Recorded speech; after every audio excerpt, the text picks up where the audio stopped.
Well, hello and welcome to the Cluebird. I'm your host, R. Wayne Browne.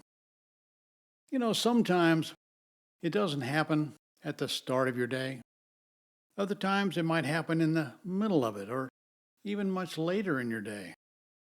So when something unexpected suddenly catches you off guard, when a moment doesn't go the way you had expected, and something inside of you, a feeling comes alive and fast. Maybe it's frustration, irritation, or maybe even anger. And this feeling feels like it needs to go somewhere now. That you must act, like something needs to be said, or acted on, or done. But we must learn that not every feeling is meant to be followed.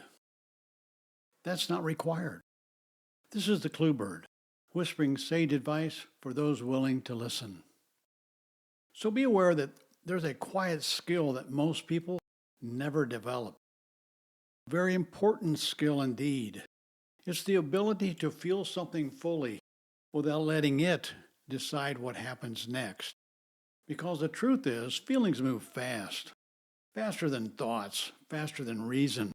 They can be immediate. And if you're not careful, they'll move you with them before you even know it, like being trapped in a riptide. I remember a moment back when I was flying, when something unexpected happened.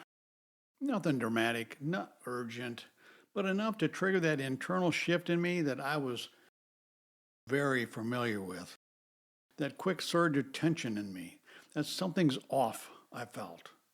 And in those kinds of moments, your instincts want to act immediately, adjust something, correct something, do something. Don't just sit there, for heaven's sakes. But training teaches something different. You never chase that first reaction. You acknowledge it, but you stay with what's stable. You stay with your instruments.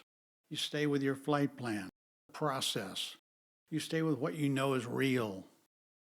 Because reacting too quickly to a feeling, well, it can take you away from what's actually happening. So instead, you just intentionally let the feeling be there without letting it lead you, doing nothing about it. And from that place, you make a better decision. Those same moments often show up in everyday life as well, not just in extreme conditions like flying, but in ordinary ones we all frequently encounter day after day. I remember a conversation where someone said something that just didn't sit right with me. It wasn't loud, it wasn't obvious, but it landed wrong and I felt it. You've probably experienced this as well. And right away, that feeling showed up in me. You know the feeling. Screaming that I needed to respond, and right now. I felt, that's not right. I should say something. And I felt it immediately, and doing something felt justified. Oh, did it? But instead of following it, I simply paused. Just long enough to see it clearly. And in that moment, I realized something simple. I didn't need to act on it. I could feel it.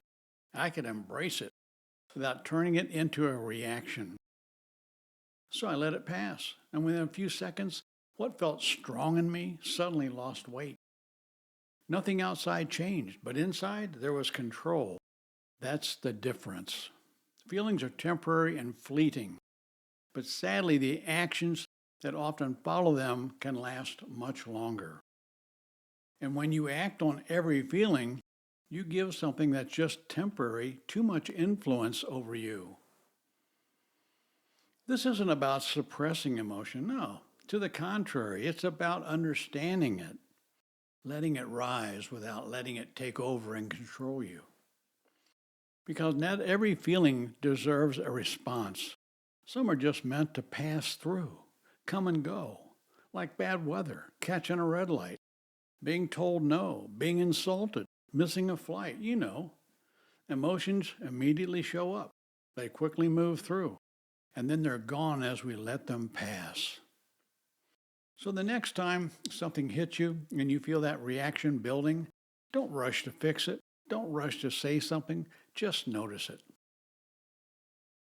Name it based on its impact on you. It's frustration, it's irritation, it's maybe anger. And then ask yourself this question: does this need a response or just a little space? That simple question alone is powerful and can change everything. Because most of our regrets don't come from what we felt, they come from what we did because of what we felt, or what we might have said, or maybe a word we wish we could take back. All because we followed something that wasn't meant to lead us. So here's your clue: feel it, but don't follow it. Let it be there, but don't let it decide for you, because strength isn't found in having fewer emotions, It's found in having more control over what you do with them. There's a quiet power in that pause, that space, that mysterious magical space between what you feel and what you choose to do. That's where composure lives. That's where clarity begins. And that's where you stop reacting to events in life and you start leading yourself. We call it self-leadership. This is the clue bird, and the voice you're learning to trust might just be your own. Well, I want to thank you for tuning in today, and I sincerely hope that you got something useful out of our conversation. And if you did, be sure to subscribe. Oh, and tell a friend. Oh, hot tip. Until our next visit, I would like you to consider what "raise them quietly" might mean to you. Oh, and don't forget to take your cool bird out for a little walk.